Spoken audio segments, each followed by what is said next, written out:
بسم اللہ الرحمن الرحیم. چلیے شروع کرتے ہیں مفتی سلمان ادری صاحب کو. جی اچھا، میں ایک ڈاکٹر صاحب سے بات ہو رہی تھی.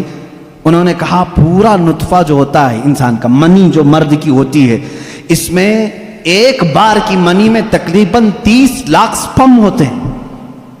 جو جراثیم، جس کو کیڑا یہ لوگ کہتے ہیں، جو جا کر کے عورت کے اوم میں، یعنی اس کے بیضے ہوتے ہیں، انڈے ہوتے ہیں، اس میں ٹکراتا ہے اور جا کر کے فکس ہو گیا اگر ایک جراثیم، ایک کیڑا، ایک سپم کا، تو پھر بچے کی ولادت وہاں سے شروع ہوتی ہے.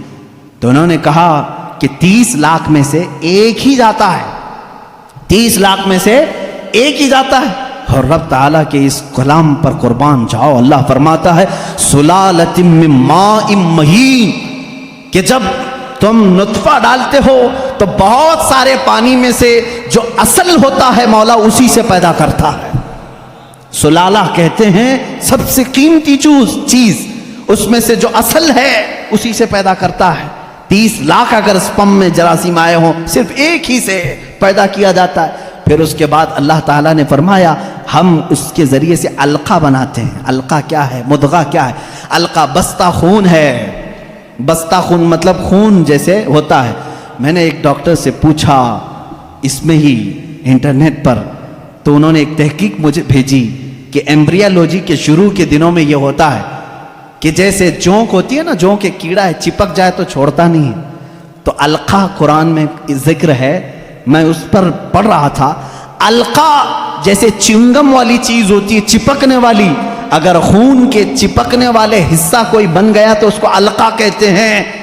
اور آج ڈاکٹرز کہہ رہے ہیں نطفے کے بعد اگر سب سے پہلے بچے میں کچھ بنتا ہے تو وہ گم ٹائپ کا ایک خون بنتا ہے جس کو قرآن بتا رہا ہے. یہ ساری چیزیں سونوگرافی کے بعد معلوم ہوتی ہیں، سکین کرنے کے بعد معلوم ہوتی ہیں. اور اس کے بعد مضغہ ہے، گوشت کا ایک لوتھڑا. اس میں اللہ تعالیٰ نے جو مضغہ لفظ استعمال فرمایا، اس کا مطلب کیا ہے؟ یہ بھی ڈاکٹرز اس کی بھی تسلیم کریں گے. ایک بہت بڑا سائنسدان ہے، اس سے پوچھا گیا تھرڈ سٹیج ایمبریالوجی سٹیجز میں سے تھرڈ سٹیج کیا ہے؟ تو اس نے ایک لمبا سا آٹا یا کچھ چنگم لیا، اس کو دانتوں میں رکھا، چبا کر کے دکھایا. ایک لمبا کیڑا اور اس پر دانتوں کے نشان، دانتوں کے نشان. ڈاکٹرز جب سکیننگ کریں گے تو ان کو یہ پتا چلے گا کہ پہلے ماں کے پیٹ میں ایک لمبی چیز بنی جس پر دانتوں کے نشان جیسے. قرآن نے مضغہ کہا. مضغہ کیا چیز ہے؟ جب عربی میں اس کا ترجمہ دیکھا گیا تو ایسی چیز جو لمبی ہڈی ہو اور اس میں جگہ جگہ سے کاٹا گیا ہو، مضغہ اس کو کہتے ہیں. اور ڈاکٹرز کل 100% اتفاق کرتے ہیں کہ تھرڈ سٹیج میں جب یہ بچے کی ولادت آتی ہے تو اس کی صرف ریڑھ کی ہڈی بنی ہوتی ہے جو پیٹھ پر ہے، جس میں جگہ جگہ گانٹھ ہے. ایسا لگتا ہے جیسے کسی نے کسی چیز کو چبایا. یہ قرآن میں ایمبریالوجی کا فلسفہ موجود ہے. اگر یہ سٹیجز میں بتاؤں 9 مہینے تک بولنا پڑے گا نا، بچے کی ولادت 9 مہینے بعد ہوتی ہے. ایمبریالوجی کے بہت ساری چیزیں ہیں.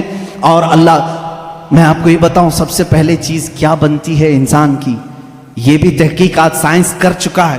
سب سے پہلے بچے کے نطفے کے بعد علقہ، مضغہ، اور اس کے بعد اس پر چمڑی آتی ہے، یا جو بھی 27 ویکس، اگر 24 ویکس ہوتے ہیں اگر پریگننسی کے، تو سب سے پہلے وہ جنین میں سننے کی چیز آتی ہے. کیا؟ سننے کی چیز. اس کے بعد اس کے اندر محسوس کرنے کی، دیکھنے والی چیز آ جاتی ہے 27 ویکس کے بعد. پھر اس کے بعد اس کی ہارٹ بیٹ بھی شروع ہوتی ہے. اب قرآن کی آیت پڑھو. اللہ فرماتا ہے وَجَعَلَ لَكُمُ السَّمْعَ وَالْأَبْصَارَ وَالْأَفْئِدَةَ قَلِيلًا مَا تَشْكُرُونَ. ہم نے تمہارے ماں کے پیٹ میں سب سے پہلے سننے کی طاقت دی، دیکھنے کی طاقت دی، پھر دھڑکنے والا دل عطا کی. اللہ اللہ، یہ ترتیب کہاں سے آئی؟ یہ اس زمانے میں قرآن نازل ہوا جہاں کوئی خوردبین نہیں تھی، کوئی مائکروسکوپ نہیں تھا، کوئی ٹیلیسکوپ نہیں تھا، کوئی سونوگرافی نہیں تھی، کوئی سکیننگ سینٹر نہیں تھا. جب قرآن یہ بتا رہا ہے وہ لوگ اس وقت ماؤں کے پیٹ میں کیسے بات جان سکتے تھے؟ ایک بہت بڑا سائنسدان ہے, اس کے سامنے ایمبریولوجی کے تذکرے کیے گئے اور قرآن کی آیتیں بتائی گئی, تو کہتا ہے شاید محمد صلی اللہ علیہ وسلم کے پاس کوئی ایسی بڑی مشین تھی جس کو وہ دیکھ کر کے سب بتائیں. ان سے کہا گیا میاں یہ 1400 سال پہلے کی ہے, تو وہ خود ہنسنے لگا, ہاں یہ تو ٹیلیسکوپ جو دیکھنے والی خوردبین ہے, مائکروسکوپ, یہ تو 16ویں صدی میں ایجاد ہوئی ہے, اور اس وقت جب ایجاد ہوئی تو بڑی بڑی چیزیں ہی خالی دیکھ سکتی تھی, چھوٹی چیزوں کو دیکھا بھی نہیں جاتا. پھر اس نے اٹھ کر کے یہ کہا پھر تو یا تو اوپر والی کوئی طاقت ان کے ساتھ ہوگی. یہ باتیں اگر وہ اس زمانے میں بتائے ہیں تو پھر کوئی اور طاقت ہوگی. یہ قرآن کے علوم ہیں میرے عزیزو, پڑھو اس قرآن کو, کیا نہیں ہے اس کے اندر. اب میں اگر ایمبریولوجی ہو گئی بات, اس کے علاوہ اور ہائیڈرولوجی, زمین کے معاملات, پانی کے تبخیر کا سب سے پہلا مادہ قرآن نے بتایا. یہ واٹر سائیکل کے جو تھیوری ہے سب سے پہلے جانتے ہیں آپ کو کس نے پیش کی ہے؟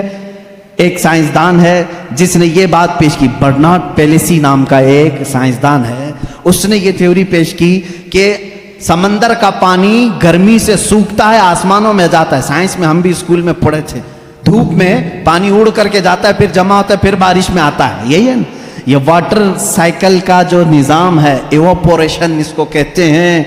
یہ سب سے پہلے جو سائنسدان نے برنارڈ پیلیسی نام کا اس نے دیا, اور وہ بھی 1580 میں, 16ویں صدی میں.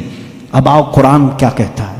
قرآن کہتا ہے وَالسَّمَاءِ ذَاتِ الرَّجْعِ وَالْأَرْضِ ذَاتِ الصَّدْعِ, وہ آسمان جو ہر چیز کو واپس پھر سے کھینچ لیتا ہے.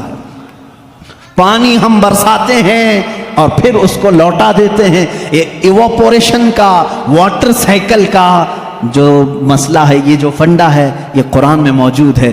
مجھے بتاؤ اے سائنس کے اسٹوڈنٹس, کیا قرآن ہائیڈرولوجی کی بات نہیں کر رہا ہے؟ کیا قرآن ایمبریولوجی کی بات نہیں کر رہا ہے؟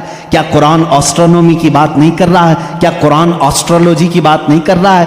کیا قرآن بایولوجی کی بات نہیں کر رہا ہے؟ فزیولوجی کی بات کر رہا ہے. قرآن ہر فزیولوجی میں یہ دوران خون جو ہوتا ہے, ابھی آج ایک بچے نے مجھے سوال کیا فزکس پڑھنا کیسا ہے حضرت, اس میں الگ الگ تھیوریاں ہیں. میں اس کے لیے بھی بتا دوں, فزکس قرآن میں موجود ہے.